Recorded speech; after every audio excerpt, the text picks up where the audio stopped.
we're at this game again. This is probably the first real re-review out of like 4 that I wanted to get to. My original review of this game was back in October 2016, which was nearly 9 years ago. So while I already have a pretty solid reason to want to go back and redo this old review, I gotta be honest, the original Shadow review, along with a lot of Cooper's Perspective episodes, were not only born out of my lack of experience when it came to making reviews, but were also out of dishonesty. For a pretty long time, I hated the Shadow game and preferred Sonic 06 over it, because that's what Some Call Me Johnny said in his reviews. Yeah, huge shocker, Some Call Me Johnny was a big influence for me. And when I was a young, impressionable teen, I would sometimes parrot his opinions around because I didn't really know how to think for myself entirely. I wasn't really great at articulating my own thoughts or opinions. And I think a lot of people who are easily influenced by content creators can fall into that same trap. So if you're one of those longtime Cooper's Perspective fans who go around the community parroting stupid crap I said as an ignorant 18 to 19-year-old, stop it. And being a little more honest, after going back and playing Shadow the Hedgehog properly after not touching it for a few years, I still don't like it, but I also don't hate this game that much anymore. In fact, I would even go as far to say that there are plenty of aspects about Shadow the Hedgehog that I actually do really like. But none of those good aspects outweigh the bad. Shadow is a bad game. It's really bad. It's turning 20 years old this year, and it seriously shows in a lot of areas. So before I truly delve into my new slight reappraisal of this messy, weird game, let's start from the beginning. Sorta. While production of Shadow the Hedgehog began shortly after the completion of Sonic Heroes, the idea of making a Shadow spin-off game was actually conceived before Heroes was even a thing. As far back as Sonic Adventure 2, a Shadow game was being considered by Sega. After the success of the GameCube port Sonic Adventure 2 Battle, Shadow, despite dying at the end of the game, would get brought back in Sonic Heroes. But he randomly had amnesia, and not a lot was really explored about how he returned. This was intentional though. Regardless if Shadow was brought back for Heroes or not, the game director at the time, Takashi Iizuka, was always going to push for a Shadow game regardless. So much so that back in the day, Sega would post an online poll, which would ask fans which Sonic character they'd like to see get their own game in the future. The obvious winner was going to be Shadow, especially since the game was fast into development already, but the poll was a pretty good idea. Around the time Shadow's spin-off was going to be announced, Sonic the Hedgehog was going to be inducted into the Video Game Walk of Fame on March 8th, 2005. This isn't really a widely known event nowadays, but it was still a pretty huge occasion for the Sonic franchise, and Sega would take this opportunity to announce Shadow's game at the very same event. And to set the stage for this reveal, remember, at this point in time, most people only really knew Shadow for his appearances in Sonic Adventure 2 and Sonic Heroes, and those games, while definitely having darker elements in them, especially in SA2's case, they were still pretty lighthearted adventures featuring the Sonic crew. So keeping that in mind, how do you think people reacted when they first saw this trailer?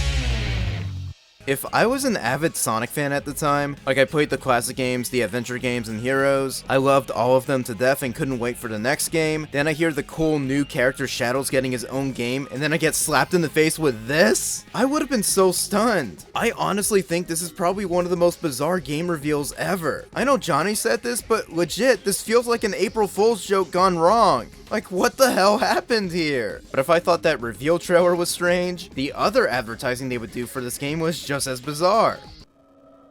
Discovering the secret of my past will be nearly impossible. I'll take those odds.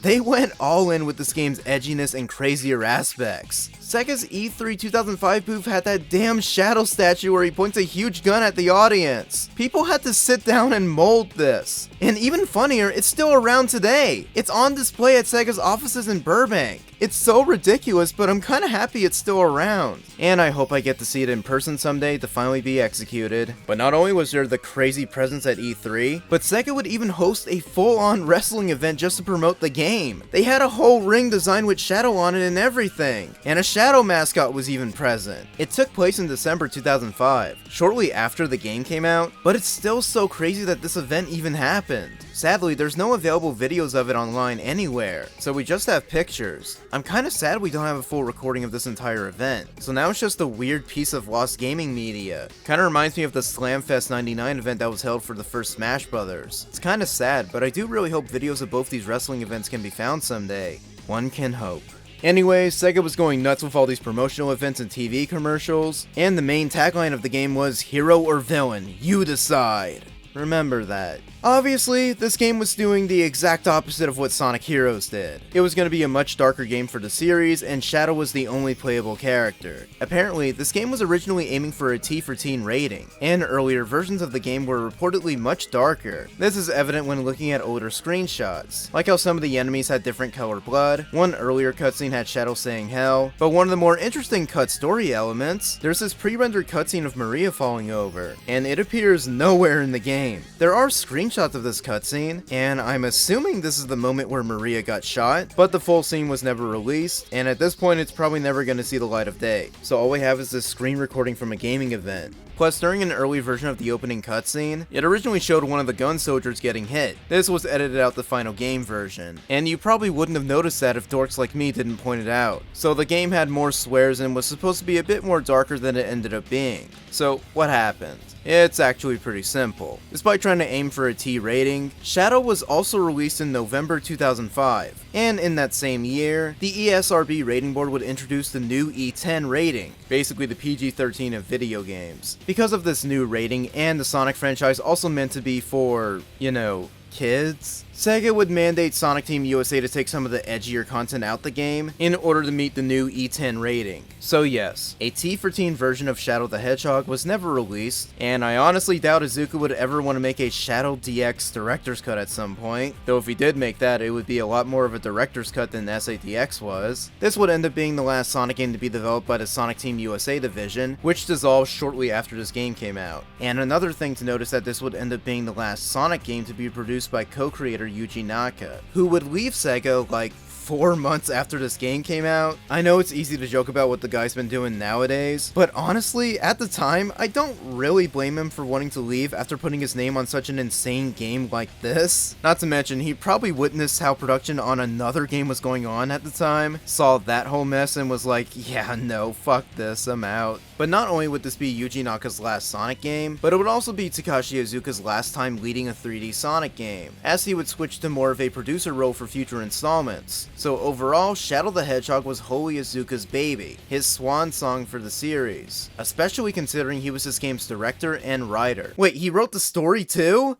Uh-oh. Shadow the Hedgehog was released on November 16th, 2005 for GameCube, Xbox, and PlayStation 2. Getting this out the way now, the PS2 version is obviously the worst version. Unlike PS2 Heroes, the frame rate is uncapped, but it also ends up making it run pretty terribly most of the time. And weirdly, despite Sonic Heroes getting one, Shadow never got a PC version. I wonder why they never bothered making one. Even Sonic Riders got a PC port, and that game came out after Shadow. Though the Riders PC port isn't that great, but I'll save that for a different video. And to make the tonal whiplash of this game even stranger, it got released side by side with Sonic Rush. What a contrast in terms of both tone and reviews. Shadow the Hedgehog got incredibly mixed reception from critics. The obvious change in direction was pretty off-putting for most of them, but some critics did praise the replay value the game offered, while also criticizing just about everything else. Hell, Game Trailers and Nintendo Power gave it 8s, so that's something. And since it was a multi-platform Sonic game, it did sell pretty well. It didn't do the same numbers as Heroes, but Shadow still managed to sell over 2 million copies by March 2007.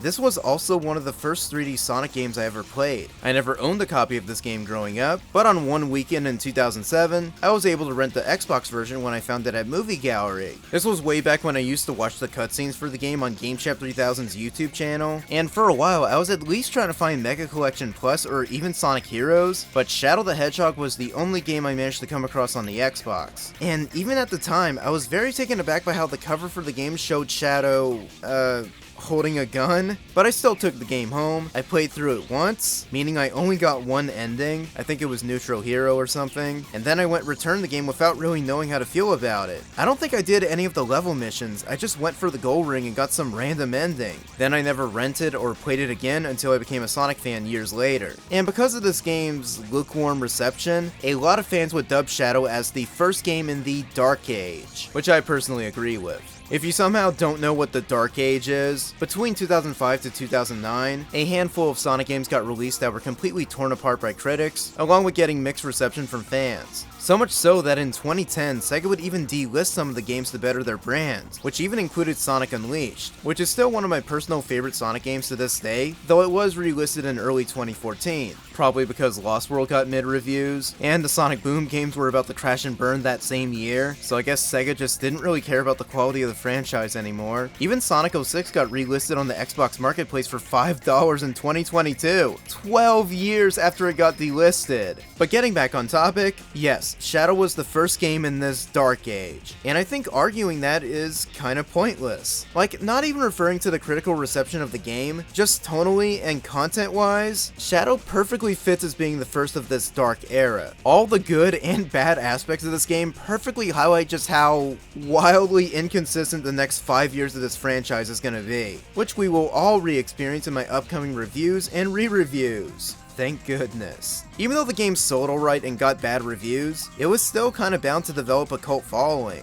Not only because of the game's overall nature, but also, it's the Sonic fanbase and it's Shadow's only real game. Of course they're gonna hover towards it and treat it like it's some kind of underground gem. We also wouldn't really get another option until Shadow Generations, which wasn't a full game, but it was still really good. However, if you do want to try going out and getting Shadow's game nowadays, good luck! I'm gonna assume due to all the Sonic Movie 3 hype, a lot of people have been trying to get their hands on this game, and as a result, just about every used copy has skyrocketed in price. I gotta say, seeing the figures this game goes for now, it really makes that bit where I throw the game in the trash in my original review seriously not hold up that well. It was never funny, but at the same time, I just threw away $100! I even remember I got an angry comment from someone back then who said something like, "Why did you throw it away? You could have given it to me!" I fully understand that guy's pain now. But as I've shown off, I do own every console version of this game, and I managed to snag all of them a few years before the whole Sonic Movie 3 inflation happened.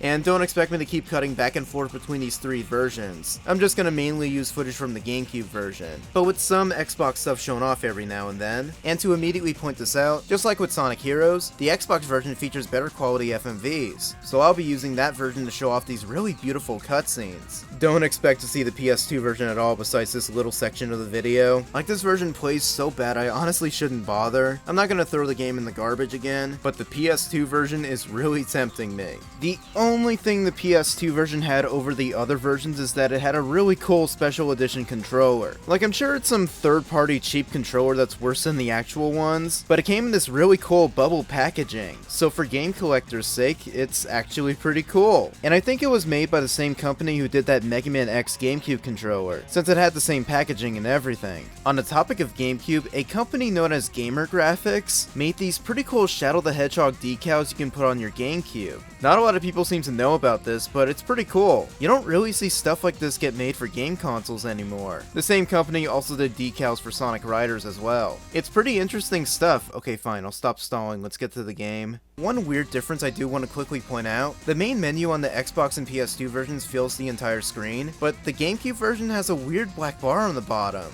Why is that? So going into the story, written by the game's director Takashi Iizuka, which is strange from the start. Why did Iizuka write this? He didn't write the other games. What happened to the SA2 and Heroes writer Shiro Mikawa? Was he a little too occupied with Sonic 06's messy development schedule? Well, the game opens with Shadow standing on a hilltop. He's still amnesia-ridden from Sonic Heroes, and he's currently reflecting on just who he is, why is he here, and who is this Maria? Anyway, so aliens show up.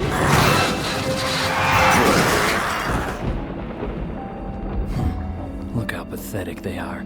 I don't have time for these humans. Okay, I found this line annoying in 2016, but nowadays I find it a bit too ridiculous to be taken seriously. Like, where did this random angsty hatred for humans even come from? He has amnesia! So a new character, Black Doom, appears in a hologram and commands Shadow to go get the Chaos Emeralds, while also claiming their Day of Reckoning is coming. Shadow, understandably, is confused by what this random demon guy is saying, but before he can get more answers, Black Doom just explodes a bunch of shit and flies away.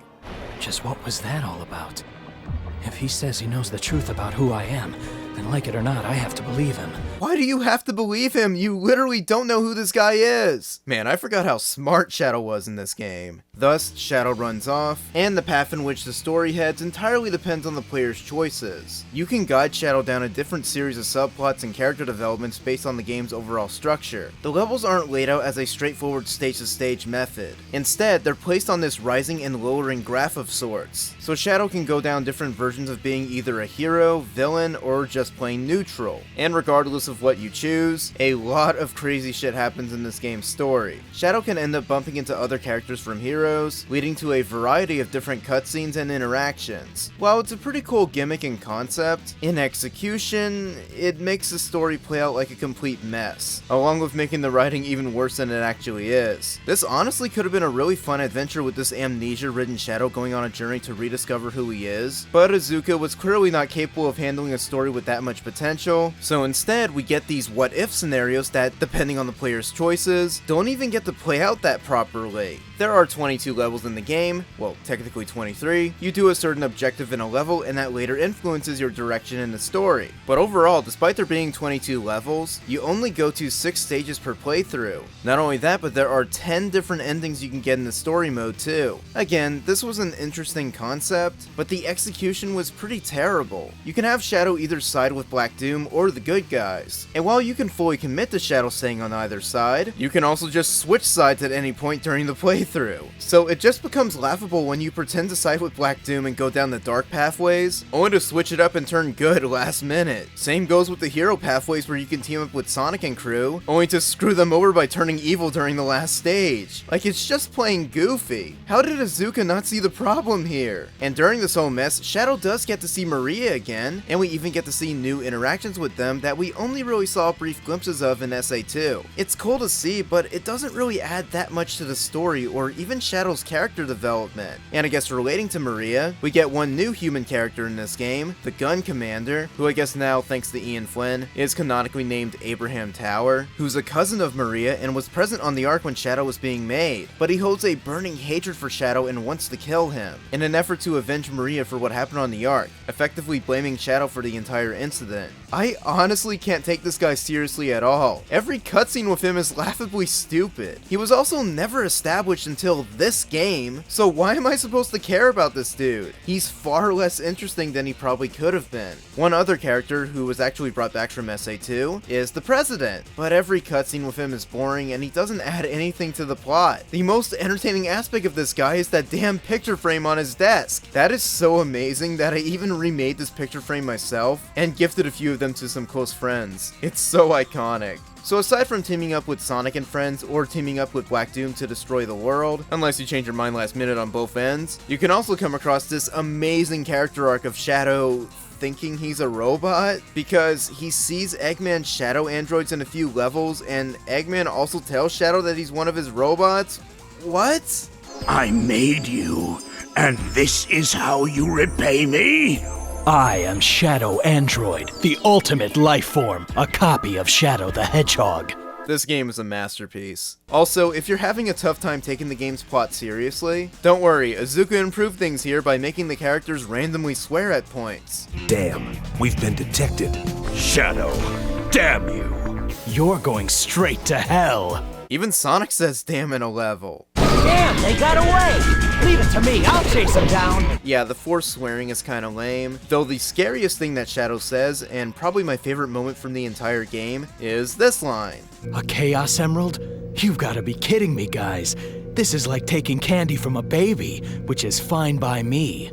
Now, was that supposed to be a funny line? The rest of the game takes itself way too seriously, so it just seems out of place. Honestly, the writing in this game suffers from just that. It is taking itself way too seriously, and it's just assuming the audience is fully on board with it when, let's be honest, no we're not. I feel like if it had more hints of self-awareness and in-jokes, then it probably could have been more fun, but no. It has to be super dark and edgy at all times. This might be a bit of a hot take, but even Sonic 06, despite technically having more problems and plot holes in its own story, actually had a more fitting tone for the series, which is insane. I'm so distracted by how stupid this game's story is that I nearly forgot the moon isn't blown in half anymore in the intro. Why was that suddenly retconned? How do you forget that you blew up the moon in a previous game? Great job respecting continuity, Izuka. You're a writing genius. So trying to get past this messy ass story in the single player, how are those 10 endings you can get? They're all bad, with a majority of them being way too similar to one another. The darker endings either lead to Shadow teaming up with Black Doom, or just deciding to act alone to destroy the planet because he feels like it.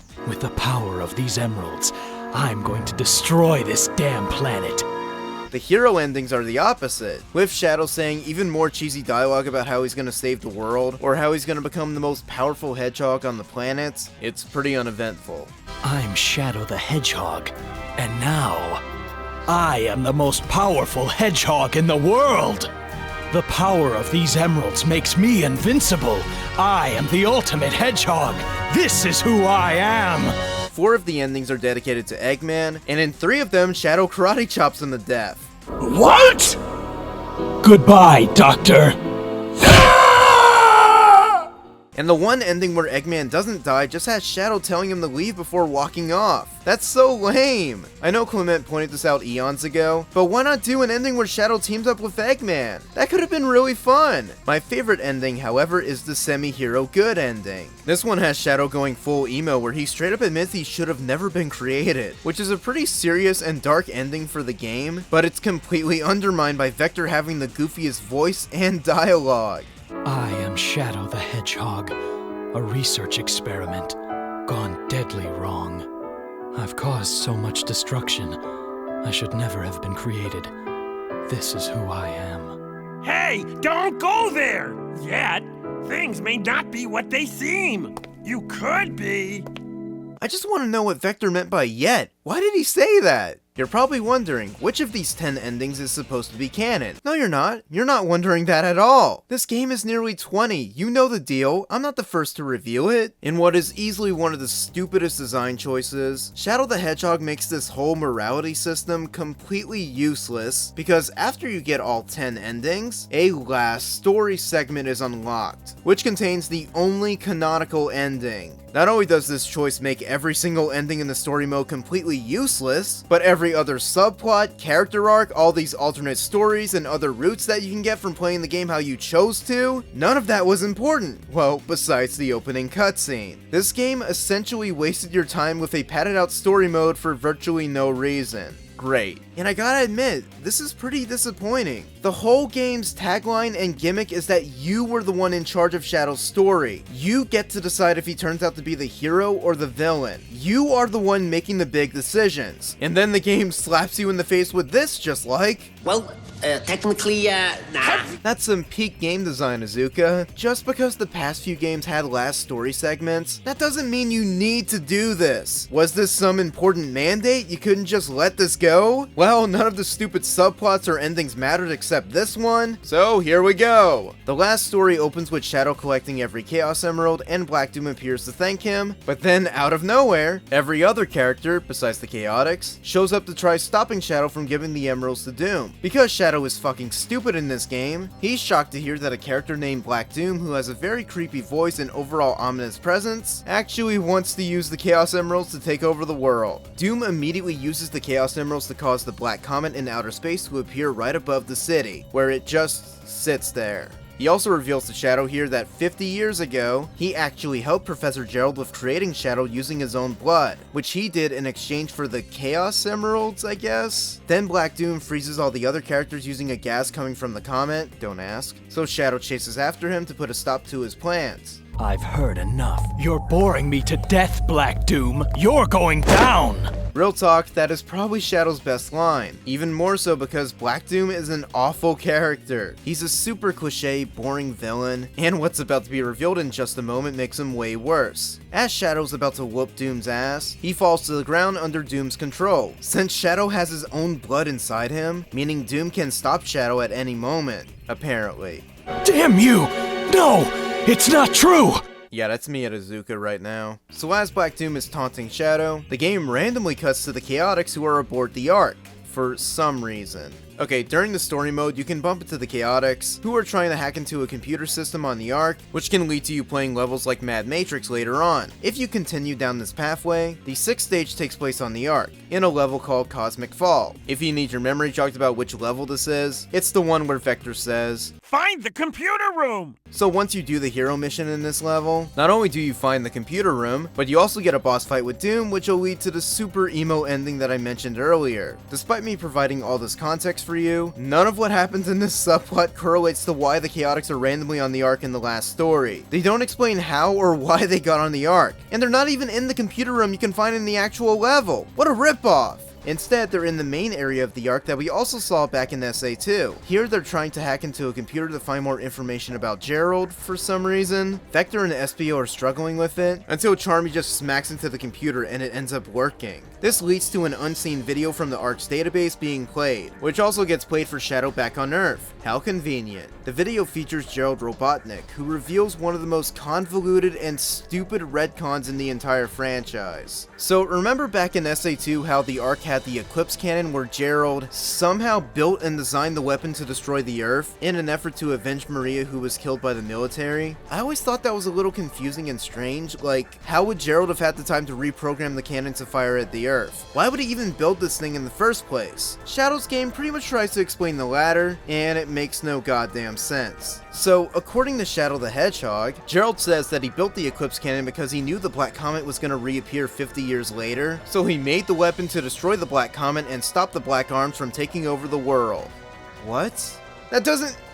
What? That makes no sense, Azuka! What the hell kind of retcon is this? In SA2, Gerald said he went insane! He built the weapon to destroy Earth out of revenge, so the rest of humanity could feel his loss and despair. Did he just forget his original reasoning as shown in this game? Or is this supposed to be his original reasoning, but he just changed his mind later? Like after Maria got shot? He even mentions here that he knew the government was gonna shut down the Ark soon. But how could he know that? Where was he getting this information? This random video doesn't explain anything and it just raises more questions. How come Shadow was never made aware of this? He was still gonna be around in 50 years, Gerald couldn't figure to tell him any of this? Also, why does Maria appear in the video? Hold on, if Gerald's execution video was able to get played back in SA2, then where the hell was this other video being stored? It's on the same computer! Why was this important video more secure than the other video of him wishing death on humanity? How did it never get discovered until Charmy smacked the computer? Why now? Azuka, what the fuck?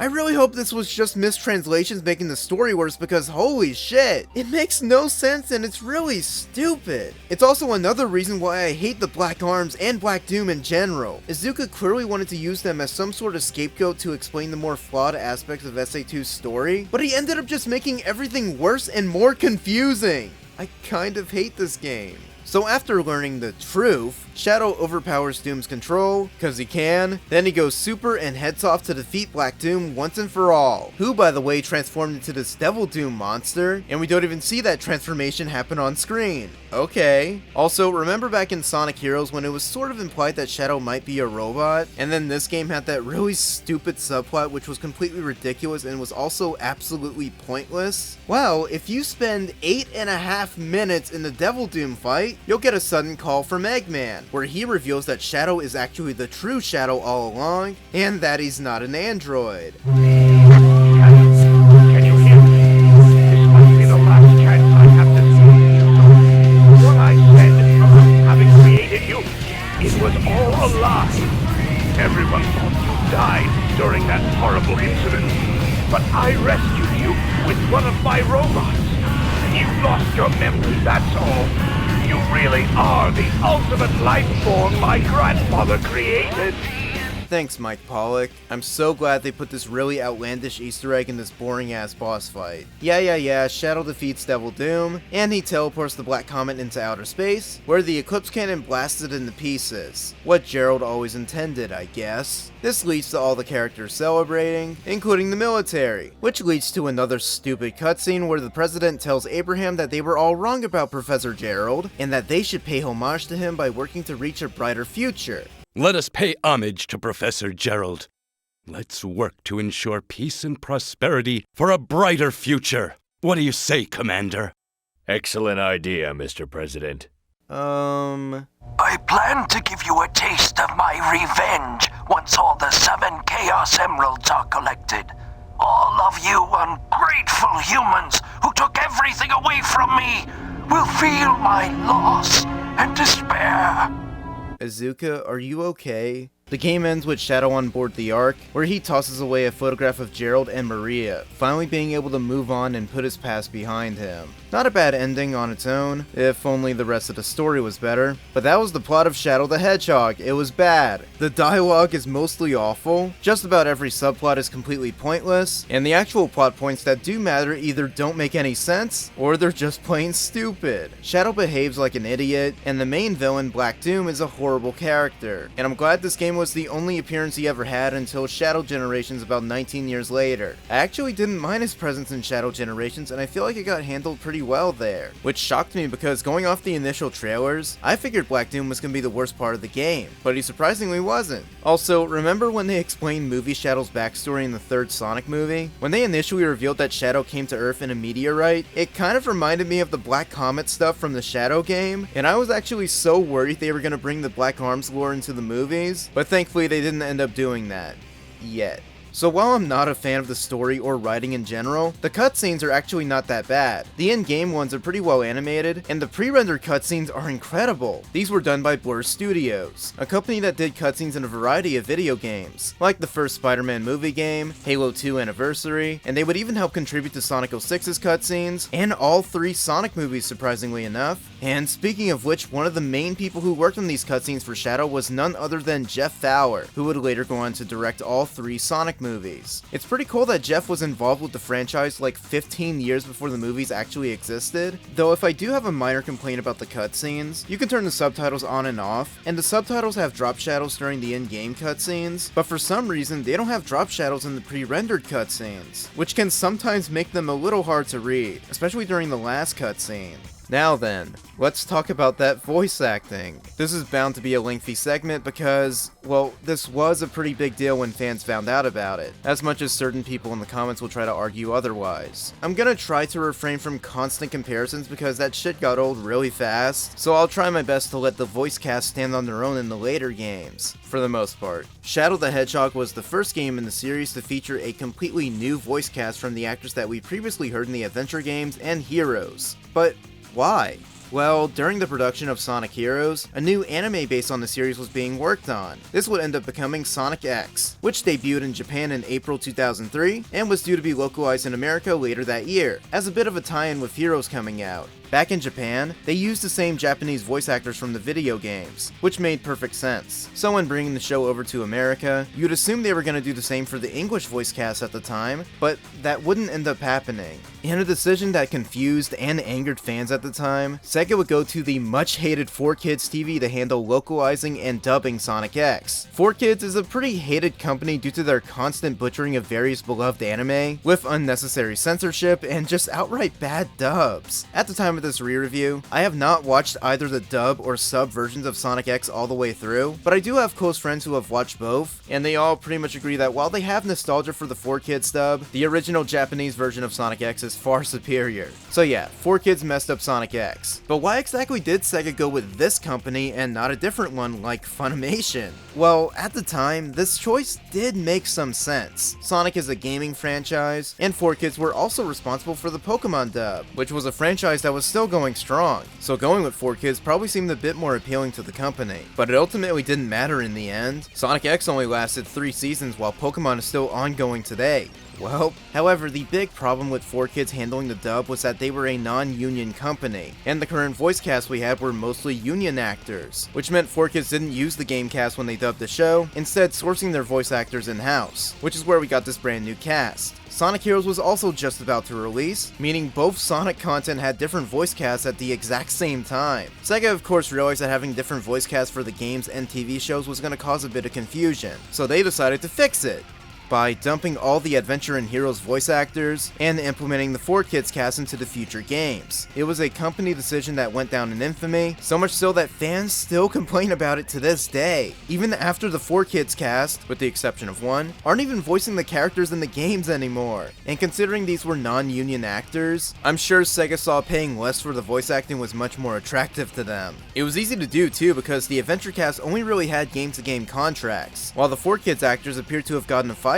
game contract because the majority of them got let go after 2010. It's also become pretty obvious nowadays that Sega does not care about the English voice acting for these games. They just wanted to do things cheaper, and it didn't really matter if the voices sounded different or not in different forms of media. For God's sake, Sonic Underground was airing the same year Sonic Adventure was released. Sonic had 2 different voices in both, and no one cared. It didn't matter then, so why was it an issue now? I do want to make a point to say that I have nothing against the 4Kids voice actors personally, except him. They were just doing their jobs, and that's fine. My main gripe with this change lies with Sega. They seem to have just done it on the spot without even considering how the previous voice cast was going to react. This was a gig for them for the past 5 to 6 years, and they were just let go like they were nothing. Apparently, most of the Adventure cast didn't realize they were getting replaced until they saw the trailer for Shadow the Hedgehog, and immediately realized they weren't asked to come back. I don't care if people don't care about the voice acting in these games, but I do, and hearing about stuff like this just breaks my heart. It was kind of a scummy thing to do, but that's the industry for ya. It was also pretty unfortunately ill timing too, because shortly after Sega made this choice, Dean Bristow, the first game voice for Eggman, would tragically pass away on January 15th, 2005. This even led to a rumor that the only reason they replaced everyone was because of Dean's passing, but this wasn't true. The change actually happened just before he died, so it was just really bad timing. Going forward, this is going to be the only time I'll really highlight the 4Kids cast in my re-reviews. I've already talked about how much this change upsets me enough, but I did want to at least highlight it here because it was a major element when it came to this game's release. So Shadow the Hedgehog was the first game to feature the 4Kids cast, and putting my own bias aside, this was honestly one of the weirdest games that could have been introduced in. And I think fans who consider this voice cast their favorite can probably agree with me on that. Sonic and Shadow are now being voiced by Jason Griffith. When it comes to his Sonic voice, I'm still kinda iffy on it, especially during his first 2 appearances where he still sounds like he's trying to get comfortable with the role. But over time, he does get better, especially by Black Knight.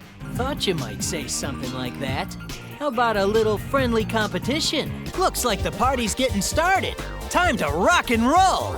Man, I didn't think you had it in ya. His Shadow voice, however, has actually really grown on me. I think he did a pretty solid job voicing Shadow in this game, which is pretty impressive considering the material he was given, though Jason's solid performance can only do so much for this game's awful writing. The pieces are coming together.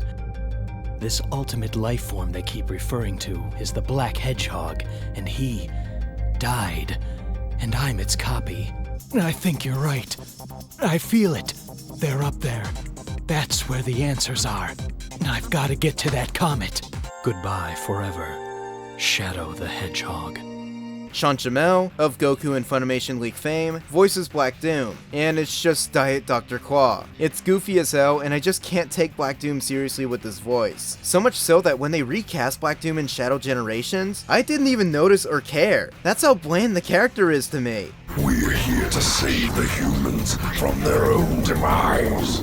We offer salvation. Shadow. This isn't over yet. The Black Arms will rise again. Mike Pollock is the new and so far current voice of Dr. Eggman, and he's not the worst actor to voice Eggman, but maybe the worst person? Mike's ignorant and Zionist views aside, his Eggman voice is okay. He's a huge fan favorite, but overall, I don't have much positive or negative to say about him. He gets the job done. How can I take over the city and build the Eggman Empire if there is no city? You and Omega are my creations, but you betray me as you stand here before me, So now, I will destroy you both, turning you into scrap metal!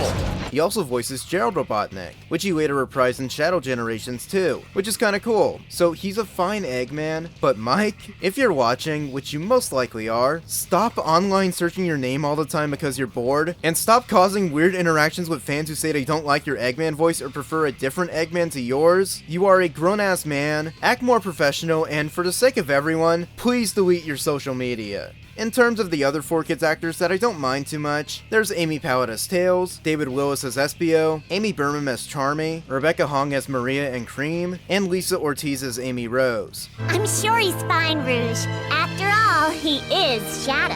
Look at that! It's Eggman's theme park. He made it out of the rings he's taken from around the world. Don't listen to him. He's just trying to trick you. You've got to focus. Destroy him and let's get out of here.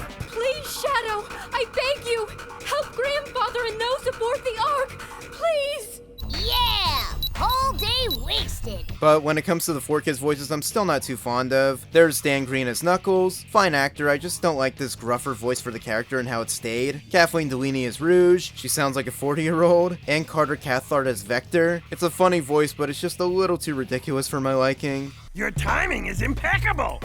You know that Eggman fella pretty well, don't ya? They're planning to destroy the planet. Hey! Get back here, you creep! The last one I'll highlight is Jeff Farmer as Omega, who weirdly sounds pretty on par with John St. John from Heroes. For the longest time, I really thought it was the same voice actor. I guess it really just depended on the right voice filter getting used, which they somehow screw up later in Sonic 06, even though they got it just right in Shadow. It's so strange. Eggman detected. Approaching this direction. Sensors locked on Eggman. Non-compliant intruders will be destroyed. Eggman, I will defeat you once and for all.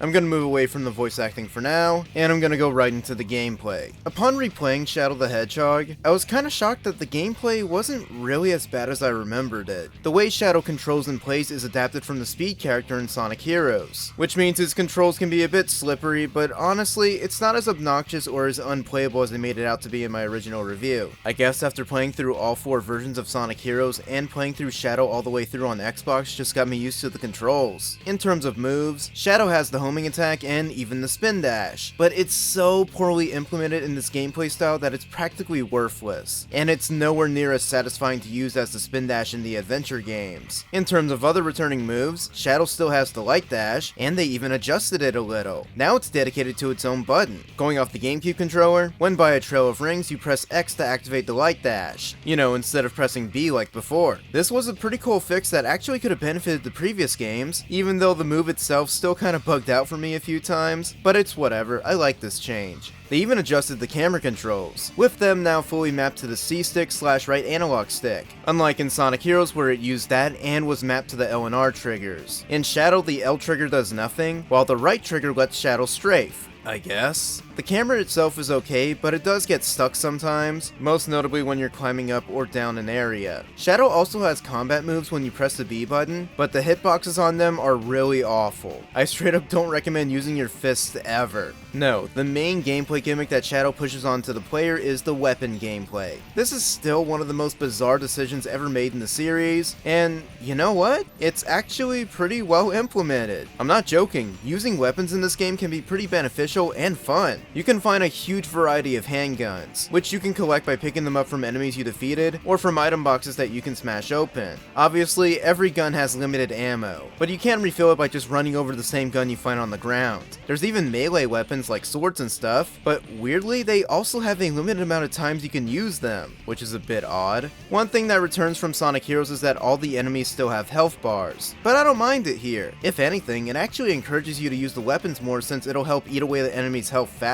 Speaking of health bars, in a sense, one mechanic this game introduced that I seriously love is that when you get hit, you don't lose all your rings. Instead, you just lose a small portion of them, like 10 or so, which is incredibly cool and can make some of the later missions less tedious to deal with. It's a really awesome feature that's thankfully going to stick around for a bit, but after Sonic Generations, they just dropped using this system for some reason. Well, at least until Frontiers, I guess. On the topic of rings, Shadow has these checkpoint pads that you can use to teleport to other pads in the level for certain missions, plus whenever you pass over the pads, it'll usually give you an item or just a random number of rings. However, if you have over 100 rings, then the pads can grant you an extra life. That's pretty sick. Shadow's also capable of using his chaos powers. There are 2 bars at the top of the screen that you can fill up over time. If you take down a bunch of soldiers and gun robots, along with Eggman robots, it'll fill the red bar on the left. If you kill a bunch of aliens, you'll fill the blue bar on the right. Once the red bar is filled, Shadow can use his Chaos Blast, which can obliterate any nearby enemy or breakable object in Shadow's vicinity. If the blue bar gets filled, Shadow can use his Chaos Control, which lets him fly across the air in levels for a short amount of time, which can sometimes skip over really big portions of the stages. You can also use Chaos Control in boss fights to slow down everything. There's also a pretty infamous glitch you can do using the checkpoint pad, where if you press both X and Y at the same time, but still slightly press X first, it can make Shadow use Chaos Control without the meter ever going down. It can be a pretty useful glitch if you're maybe stuck in a level you can't stand playing through. While you can use a few Chaos Blasts before the full meter goes down, you're only able to use Chaos Control once, at least until you refill the meter. But if you don't want to use either move, then Shadow starts glowing until the bar goes down. But it also means that Shadow is invincible and he has unlimited ammo, which is really cool. So overall, Shadow's gameplay isn't that bad at all, and it does improve on a few things over the adventure games and Heroes. I do wish the controls were a bit tighter, but his chaos powers can be a lot of fun to use, and even the weapon gameplay is fun too. In terms of other stuff to look out for, some levels can let Shadow use different vehicles, but they're all kinda bad. I think my main gripe is that I just hate the fixed camera that's set behind Shadow when he's driving. It's so weird and you can't move it at all. It happens every time you jump into a car, and even the motorcycle has this shitty camera, which is probably the most disappointing part considering how cool they made Shadow look riding the motorcycle in the intro. Even Sonic Movie 3 had a kick-ass action sequence using a motorcycle. Yet in Shadow's game, this is all you get, and it's even slower than Shadow himself. So why exactly would you want to ride any of these vehicles? And sadly, they're not that much better in 06 either. The usual ring boxes and power-ups from the other games return, including the standard shield, which is now back to being green instead of the Vaporwave one from Heroes. Makes sense, but the graphics on it look kinda shitty. You can also find the electric shield in some levels, which still draws rings to you, but it doesn't appear to protect you from electric elements. Why does this keep happening every time they bring it back? Shouldn't that be the most obvious feature besides the rings thing? Thanks, Azuka. It's not like Sonic 3 is the first game in the series you got to work on or anything. There's also the fire shield, but it's even more rare to come across, and it doesn't really function that well either. Plus, Shadow has his own air dash to begin with, so it's practically useless here. Man, the elemental shields deserve better in 3D. And we still have yet to see the bubble shield make a return. Just bouncing around in a 3D space, that could have been so much opportunity for fun. Like, how have we not gotten a 3D Sonic game with the bubble shield yet?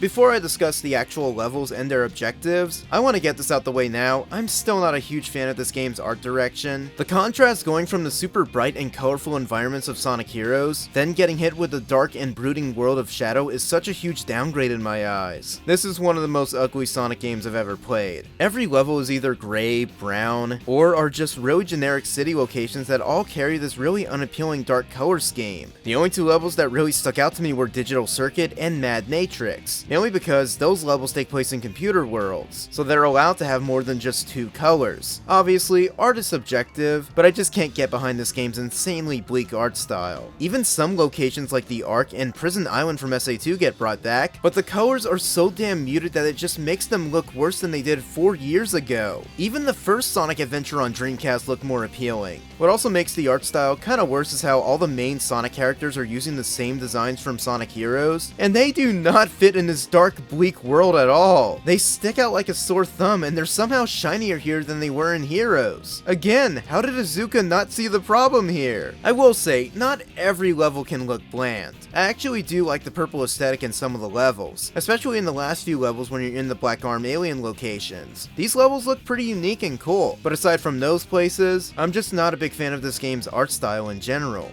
While in that mindset, the soundtrack is still not my cup of tea. It's not a horrible soundtrack, but it's just mostly forgettable for me. What's weird is that the sound director was Jun Sonoe, the same man behind the adventure games and Heroes, so I have no clue why the music in Shadow the Hedgehog is so underwhelming. There's just not a lot of catchy tracks here. I get that it couldn't be its usual upbeat self considering this game's tone, but I think that really messed up the soundtrack for a bit. I do like Westopolis' music, it's a solid first level tune, and it perfectly establishes how the the rest of the game's soundtrack is going to play out. My favorite song in the game is still Digital Circuit, which might as well be my favorite level in the game too. It's bright, colorful, and the music is super upbeat and awesome.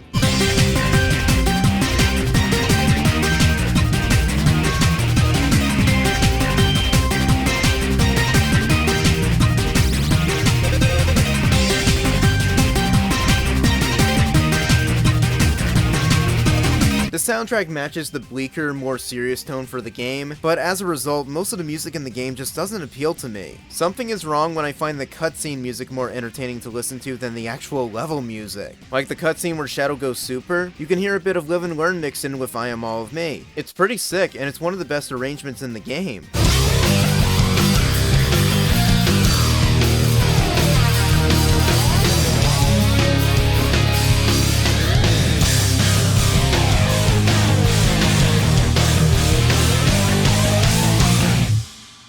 Honestly, the most disappointing level music in the game is probably the Ark. Since it's technically a returning level from SA2, you'd assume we get a really cool remix of Final Chase or Final Rush, but no, we get this really underwhelming track that's nowhere near as fast-paced or good. Even the remix in Shadow Generations was superior, and that was honestly more of what I was expecting to get from a remix.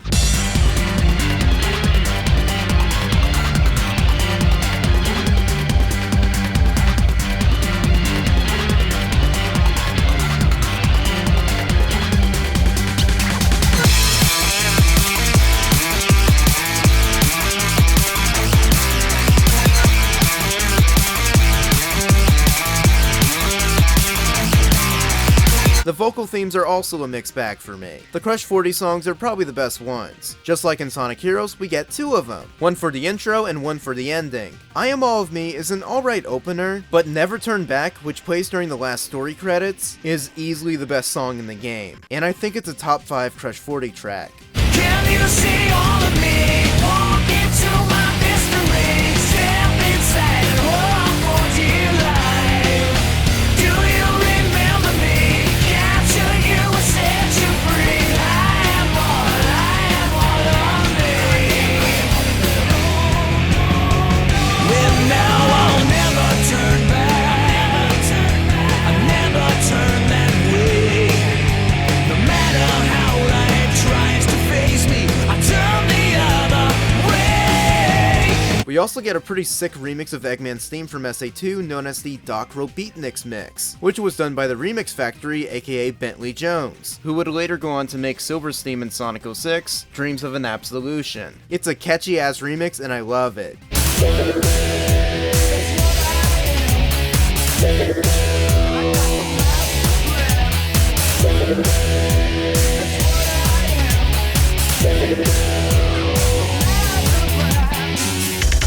But my favorite non-Crush 40 song in the game is Waking Up by Julian K, the same band that did Team Dark's theme in Sonic Heroes. It's another great song by the group and I recommend listening to it. Waking up, breaking out. This is what it's like to be free. Rip it up, tear it down.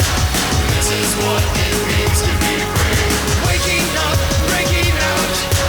This is what it's like to be free. Rip it up, tear it down. This is what it means to be free. In terms of the other vocal themes, Chosen One by A2 is okay, and there's also the original version of All Hail Shadow by Magnify, which would famously get covered by Crush 40 in Sonic 06. I prefer the Crush 40 cover, but the original version of the song isn't bad either.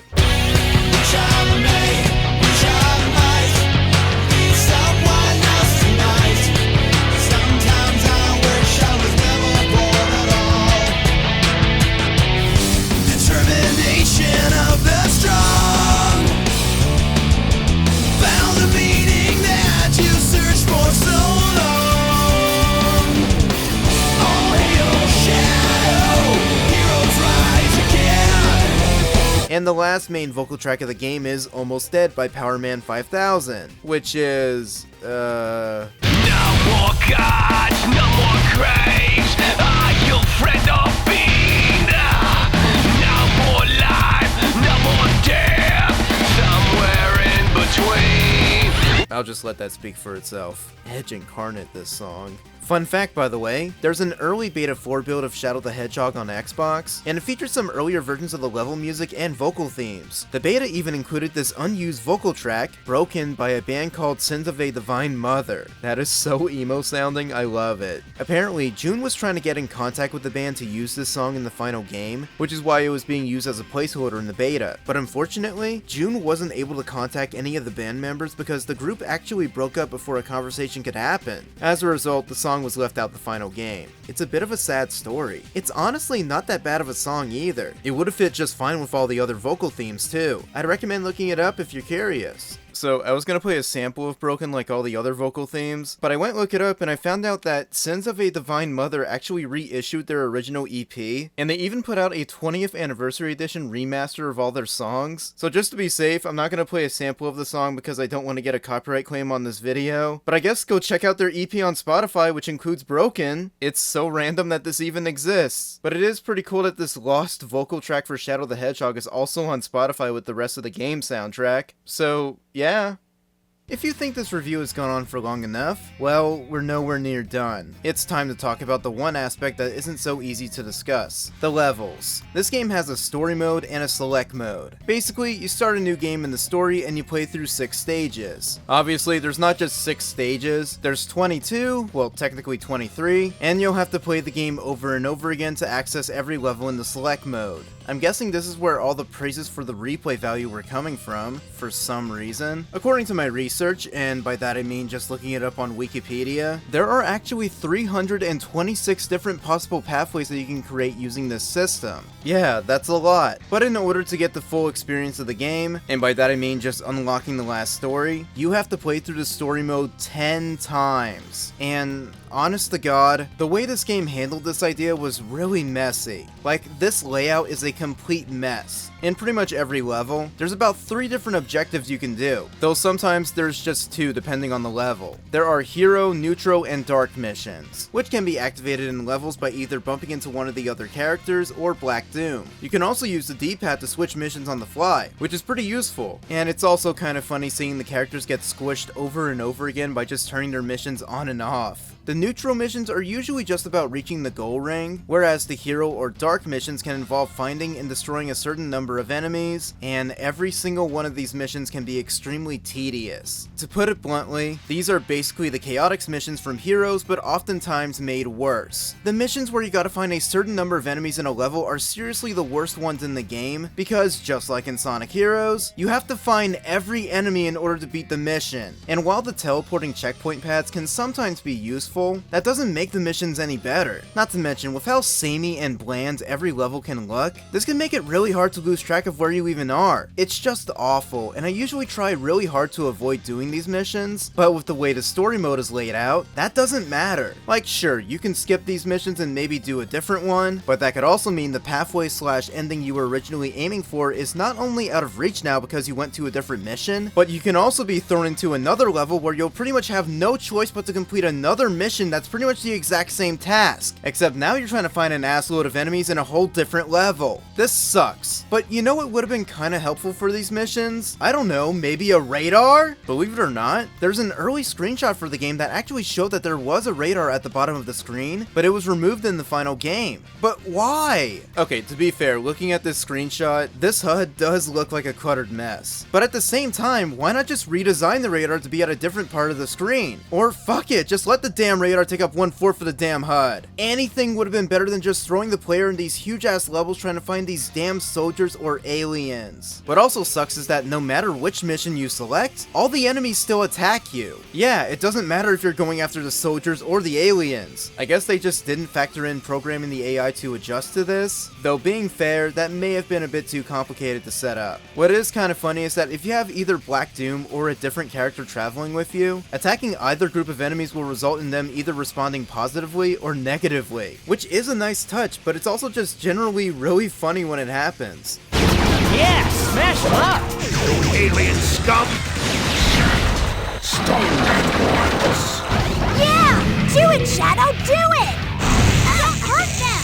But overall, I hate this. It's one of the worst executed concepts I've ever played in a video game. And that is my main issue with this game. The structure. It fucking ruins the whole experience. If this was just a standard stage-to-stage affair like Heroes and SA2, it honestly wouldn't be that bad. But no. Instead, they went with this branching pathways with different endings concept, but they also didn't fully commit to that either because there's a last story segment. Just why? In my original review, I straight up admitted that I never played the game 10 times and basically refused to do so because it would have taken forever. However, a few years ago, I did play through the game properly. Yes, I got all 10 different endings, back when I decided to repurchase the game on Xbox, because if you guys remember, I threw away my original GameCube copy. I even documented the whole thing on my Instagram for proof. And it wasn't fun. But at least I did experience playing the game 10 times to reach the ending for myself, so I'm not just talking out my ass based off what other people said. Though those playthroughs were also pretty pointless because my childhood Xbox broke down recently, and I ended up losing all that progress. So thanks, dick. So for this re-review, I just did what I did back in Cooper's Perspective where I just played the games from the select menu, just so I can get footage from all the levels. Hey, I played the game 10 times already and felt that wasn't worth it, so I'm not doing that shit again. But upon just doing regular playthroughs of all the stages, it honestly highlighted more to me how the branching pathways element just ruins the game, and it could really make it a chore to play through. I guess I should point this out real quick, but the Chow Garden is obviously not here, but there are some keys you can find in the levels, which can be used to unlock these gated off doors. These can grant you new weapons or access to different pathways and whatnot. It's neat, and I was only able to access them in this review by cheating. So thanks, GameFAQs. I guess there's not much left to really do except look at all the stages properly, not wuss out like I did back in Cooper's Perspective, which I mainly did because I was rushing out those videos back then. Anyways, I'm gonna try to look at each stage as chronologically as I can. I mean, with the game laying them out like this, it's bound to be a disorganized mess overall. And this review's getting long enough, so don't expect extreme deep dives into all of these levels because it's not worth it. Westopolis is probably the most iconic stage, and it's definitely the one you'll become most familiar with because you have to end up playing it 10 times. It does have a pretty cool opening with Shadow skydiving down these really huge skyscrapers. It's a really cool visual. You can also pick up the first Chaos Emerald here, which is kind of funny considering the last game when we had to find these in special stages, but now Shadow just finds them out in the open. Some of the gold rings even have Chaos Emeralds in them. I don't remember too much else about Westopolis besides it being the first city level. You do flip a bus at one point, which can instantly kill enemies by flattening them, and it's a mechanic that carries on in some other levels too. That's all I could really recall here. I said Digital Circuit might be my favorite level, but it's still just okay. I love the colors and music a lot. I like the cool level gimmick with the multicolored platforms, and there's the huge headlights that can actually project you further in the level, though they can be a little tricky to figure out at first. I also like the fast-paced tube sections with these firewalls. Clever. It's a great set piece for the stage. Glyphic Canyon is easily one of my least favorites. The music's fine, but the graphics are some of the worst in the game. It's such a dull level to play through. The only real memorable aspects about this level is that you can bump into Dan Green Knuckles, and the area where Shadow's running through a huge tornado. Lethal Highway is honestly just a bad stage. It's also the first of one of the main issues with Shadow's levels. It looks and feels way too similar to Westopolis. You're just running down this highway where you can drive even more vehicles, which just aren't fun to use. The hero mission is probably the most interesting part because it has you running with Sonic, and you have to chase this Black Arms vehicle and just shoot it down. And if you fail, Sonic says damn. Moving on to Cryptic Castle, it's an okay stage.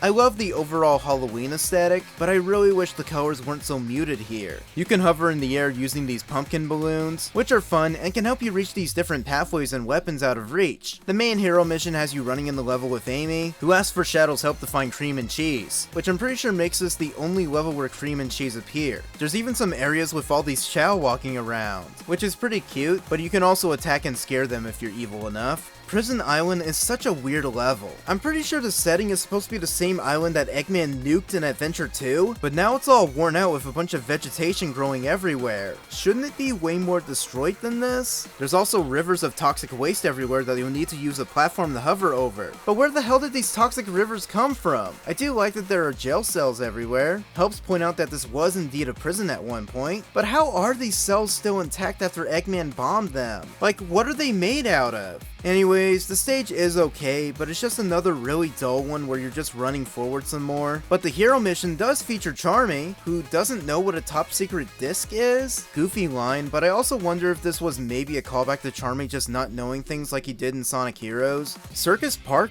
was honestly a nice surprise. It's a pretty fun and colorful level, probably my second favorite behind Digital Circuit. Well, first things first, the level opens with this banger of a line. Where's that damn fourth Chaos Emerald?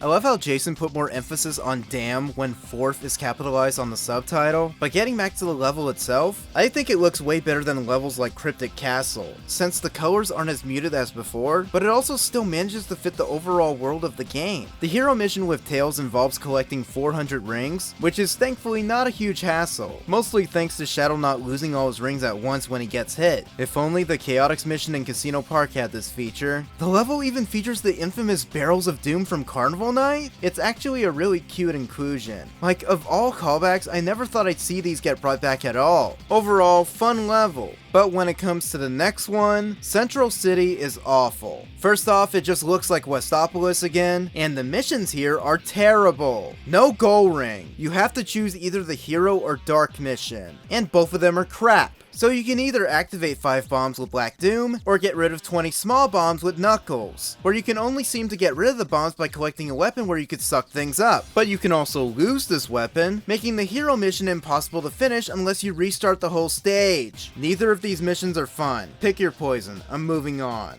The Doom, sadly, isn't any better. This is one of the 2 levels with Maria, and she's probably the only worthwhile thing about this stage. The Dark mission entails killing 60 gun soldiers, while the hero mission has you needing to pick up these healing capsules and tossing them on injured researchers. It's a little strange, but at least it's not about killing a bunch of aliens again. And sadly, reaching the goal ring for the neutral mission is an absolute slog. It's the least fun aspect about this entire level, and I don't want to play it again. Also, Shadow carrying a knife around is somehow more cursed looking than when he's holding a gun. Fun fact, while Shadow has a regular multiplayer mode, you can also plug in a second controller during story mode, and the second player can control whichever other Sonic characters following Shadow, which includes Maria, and her main form of attacking is doing a bitch slap. What the hell was Azuka thinking? Alright Shadow, where's that damn gun soldier who's gonna shoot me? Sky Troops is, oh, this sure looks familiar. It's just Glyphic Canyon again, but now you're much further up in the air, and there's also a bunch of airships hovering around the level. This stage is just boring. It does have a pretty underrated music track, but that's about it. I mean, I guess it also features this walker vehicle, which controls like ass and hovers in the air really slowly. I guess this was basically supposed to be a callback to the mechs from SA2 and Gamma from SA1, but just completely removed all the fun. Why did they even bother including this here?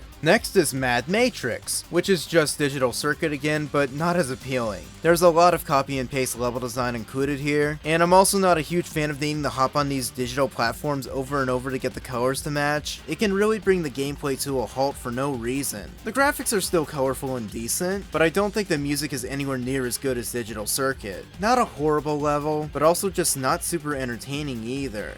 Death Ruins, I'll be honest, I remember nothing at all about this level. The music was forgettable, and the graphics were, once again, super unappealing. Like, this one really went through one ear and out the other. What do you guys want me to say about it? It's just Prison Hall, but even more boring. The Ark. Okay, this goddamn level. It's easily the most disappointing one. To be fair, this one is mainly disappointing considering the 2 levels from SA2 that it's trying to be a follow-up to. So you would expect it to be this fast-paced and fun level like Final Rush and most of Final Chase. But no, it's just another boring slog. Instead, you're flying in the air on an alien shooting enemies and objects in the air. I'm pretty sure the gameplay here is meant to be a throwback to Panzer Dragoon. Someone was gonna point this out in the comments, so I might as well say it. Overall, the music is lackluster, and I'm also just not a fan of all the muted colors. Like seriously, how did this location look better in a game from 4 years earlier? And only by technicality, this stage would be the only real rep from Shadow's game to appear in Shadow Generations, mainly because they called the level The Ark.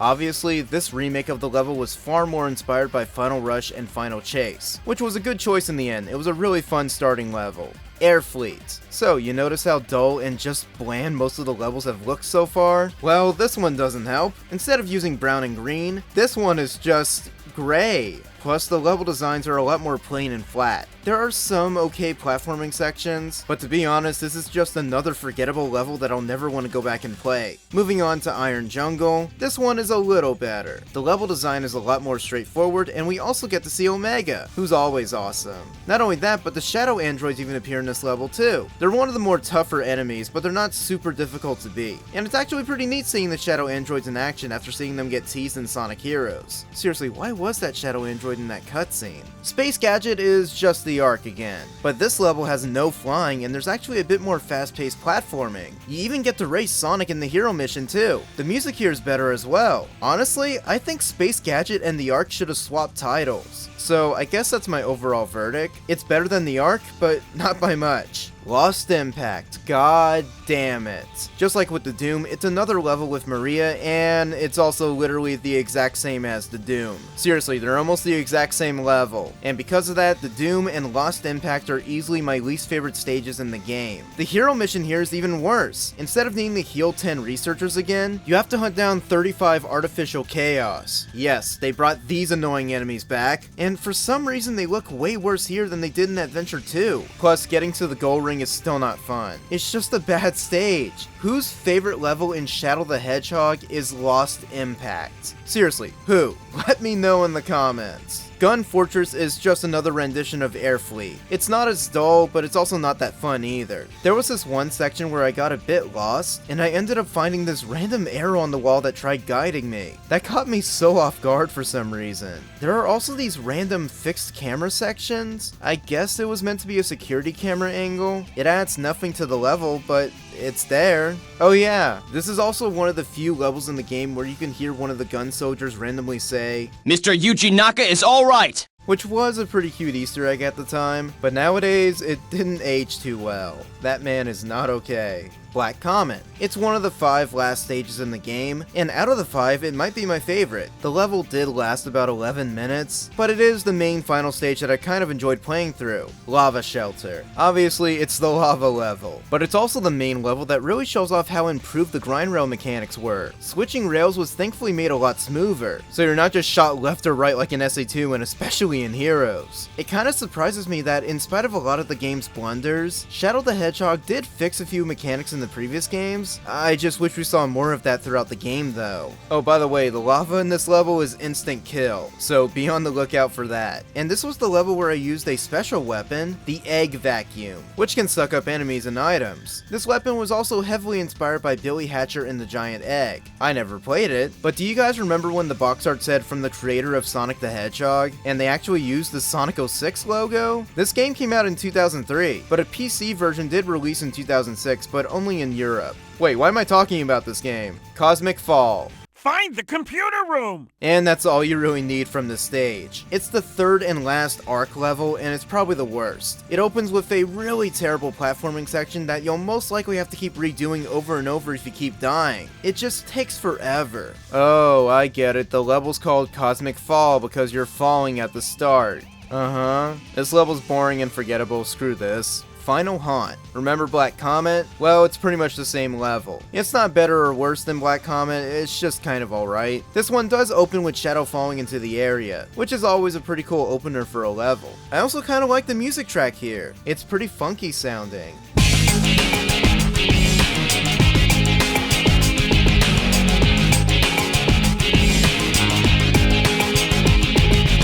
The Last Way. Remember Final Haunt and Black Comet? Well, here it is again! Again? Yeah, the final level is just a retread of Black Comet and Final Haunt. But now you have a time limit! How do you beat the level? Well, you just refill the Chaos Control over and over again, and then just keep reusing the move until you reach the ending. At the very least, there are a decent amount of areas where the aliens respawn and you can kill them with ease. Like, that's literally all you do in the level. But as dull and repetitive as this stage can be, especially for the final one, I do like how triumphant the music is. While I don't think it's as good as Final Haunt's music, the track does fit the last way, considering at this point in the story, Shadow's about to save the world as a hero, going down his last way in the plot. It's just a shame that this whole stage's existence is also a huge middle finger to the game's heavily advertised morality system. Hero or villain, you decide. Yeah, it's bullshit. When it comes to the boss fights, just like in the story mode, the bosses you can encounter entirely depend on which pathway you chose to go down, but you can also come across a few midway bosses during certain pathways. First there's the Black Bull, which you can fight in 2 different sections. You gotta just shoot the alien in the eye until it's dead. The first fight has you chasing the bull down in the city, while the second fight has the bull sitting in the middle of the area, and there's a grind rail you can use to reach the right level to shoot at him, which debatably makes it easier. It's an okay fight. When it comes to Eggman, his midway boss fight is known as the Egg Breaker, which you can fight in 3 different story points. The fights are about avoiding Eggman's attacks and just shooting him a bunch. It's very rinse and repeat. The third time you fight the Egg Breaker, the boss arena gives you these huge turret guns you can shoot at him, and it kills Eggman in literal seconds. Yeah, this fight kinda sucks. 2 other midway fights you can encounter involve 2 gun vehicles. First is the Hedgehog, which is an okay fight. Just dodge its attacks and shoot at him when there's an opening, like a lot of the other fights. For the second fight, however, the Hedgehog is flying up in the air and it was renamed to the Blue Falcon from F-Zero? That's such a weird reference to put in the game. I know Sega helped make F-Zero GX, but still, what a random Easter egg. When it comes to the boss fights for the 10 endings, it only uses like 3 different boss fights that are spread across each pathway. 3 endings feature a fight with Sonic and a robot called Diablon, which is probably my least favorite boss fight. You can attack Sonic, but you mainly have to defeat Diablon, which can be extremely tiring to do, let alone 3 times. 4 endings feature a boss fight with Eggman using a contraption known as the Egg Dealer, which is probably one of the stupidest inventions he's ever made. There's sort of this slot machine on the vehicle, so you can home in on 3 buttons that can roll 3 of whatever comes up. You mainly have to focus on getting 3 bombs and 3 missiles that can hurt him. But why would he build a machine that can purposely hurt himself? What the hell was he thinking? And the remaining 3 boss fights involve Black Doom, which can be just about as lengthy as Diablon, but not as horrible. Just wait for Black Doom to become visible and gun him down.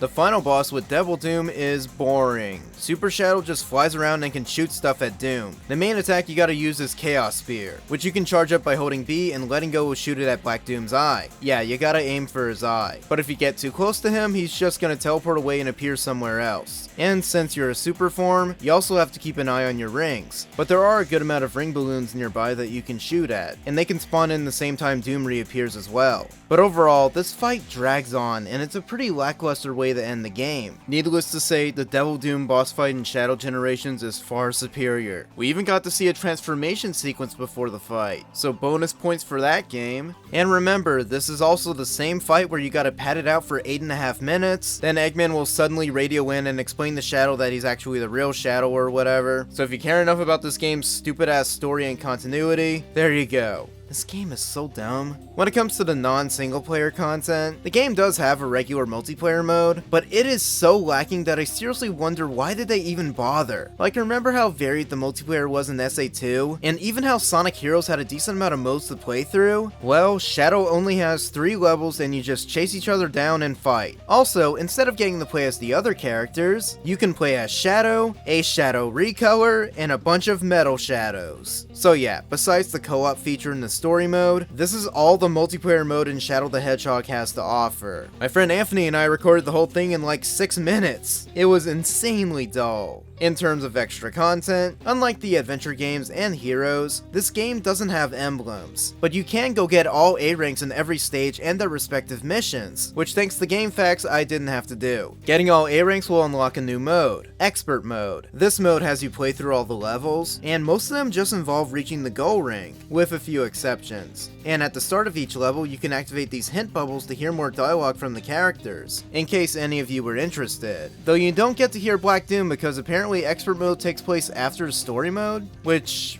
okay. It's an interesting mode and pretty much lays out the levels in the way I wish the main story mode did, playing through all 22 of them back to back, with it ending with the last way. Not too much else to really say about this mode. It's interesting, try it for yourself, though if you don't want to cheat, that would mean 100%ing the game yourself. Up to you. And that's kind of all there is for me to say about Shadow the Hedgehog. It's a mess. It improves on some aspects, but also messes up a lot of things in terms of the levels, the missions, and especially the story. The writing is terrible, a lot of the levels are either forgettable or boring, the soundtrack is mid, the graphics are mostly mediocre, the morality system is pointless, and a lot of the negatives really outweigh the positives here. I definitely don't hate this game as much as I did 9 years ago, but there's still a lot here that I wish got handled better. either. In retrospect, there's not a whole lot of reasons to really go back to play this game or recommend it to anyone, especially with Shadow Generations existing and being a much better experience. But I guess if you're a huge fan of Shadow the Hedgehog and you never got to play his spin-off game before, then best of luck finding a copy out there and playing it for yourself. Maybe you'll find stuff here more appealing than I did, though I would say keep your expectations low. When I first made that Shadow review back in 2016, Shadow as a character wasn't really being taken that seriously. It almost felt like he was this huge joke, and this game existing really didn't help his reputation. But I'm glad to see that nearly 10 years later, the character's reputation has kind of been flipped thanks to both the third Sonic movie and Shadow Generations being a really fun and well-received title. But because of all this reappraisal, now Shadow's own game just sort of exists as this weird anomaly that could have only been made in 2005, made during that very weird particular era of Sonic. I doubt we're ever gonna see a director's cut of this game anytime soon, but I do kinda hope it sees a remaster at some point. With the current prices all three versions are going for nowadays, it desperately needs a re-release now more than ever. Do not go spend $100 on this game. It's not worth it. I kinda wish the game was better than it was because a Shadow remaster could have been an easy cash grab, especially if it was made as a cross-promotion with Sonic Movie 3. But I guess before the Shadow game is totally forgotten, I do want to recommend trying out a really fantastic fan mod, Shadow the Hedgehog Reloaded. First released back in 2022, this mod aims to fix a lot of the issues with the original game. Like now the unlock requirement for the last story is just getting 3 endings instead of all 10, a lot of the missions were made less strict, some graphics and gameplay mechanics were improved, and there's even a version of the mod that plays the game in widescreen. It even makes the in-game cutscenes widescreen too. That's pretty sick. The speed was also increased on the vehicles and it actually makes them more fun to use. Like now the Walker in Sky Troops is actually usable, and it even hovers faster. It's such a simple adjustment, but it improves it so much. They even incorporated the red rings from the later games that you can collect in levels, replacing the secret keys from the original game, which is a fun cosmetic update. They even made skinnier models for the rings, so now they look like normal and not the glazed donut ones from Heroes and Shadow. Also, according to the game's GitHub description, the palette of some similar looking stages were changed to differentiate them. It's like this mod was made for me, and I don't care that much about this game. This mod is only available on the GameCube version, which you can obviously emulate on Dolphin, but you can also get Reloaded running on the GameCube and Wii, using homebrew apps like Swiss and Nintendo respectively. So honestly, if you're gonna play any version of this game, definitely check out Shadow the Hedgehog Reloaded. It is easily the best version of this game, and the Sonic modding community did an amazing job again. I kinda wish there was a way for Sega to just hire a whole team of fans to remaster or port the 3D games in a similar fashion to how Stealth and Christian Whitehead remastered the Genesis games and CD, because this is just excellent work that begs to be official. It's way too good. Speaking of Sonic fans doing God's work, during the making of this re-review, the Sonic Unleashed Recomp was released, a fan project that almost flawlessly takes the Xbox 360 version of Sonic Unleashed and makes it into a fully playable native PC port. It is absolutely beautiful stuff, and I recommend looking into it if you guys haven't heard of it. But the reason I want to mention it now is because, well, a lot of you were going to ask me about it in the comments anyways, but also, if Sega's not going to remaster or port Shadow anytime soon, what the hell's stopping the fans? They just ported Unleashed, a goddamn Xbox 360 game, to PC. What would be holding them back from making a Shadow port too? But for now, I'm so proud of this community for accomplishing this. It's amazing stuff. But I guess the question now is, what's next for Shadow after his game? Well, there was Shadow Generations, which got pretty positive reception from both critics and fans. Does this mean Shadow will get another spin-off game in the future? Was Shadow Generations just testing the waters to see how things would go? Well, who knows? Shadow the Hedgehog is such a weird dumpster fire and confusing mess of a video game. It marked a dramatic shift in the Sonic series that would affect it for the next few years. While it was the start of a pretty conflicting era, don't forget that it was also the end of another. It was the last Sonic game with Yuji Naka's name on it. It was also the last time Takashi Iizuka would lead a 3D Sonic game, along with being the last mainline Sonic title to be released on this generation of consoles. This game was strange, and I probably won't play it ever again. Unless Sega re-releases it, but that probably won't happen anytime soon. So here's the Shadow the Hedgehog Recomp, everybody!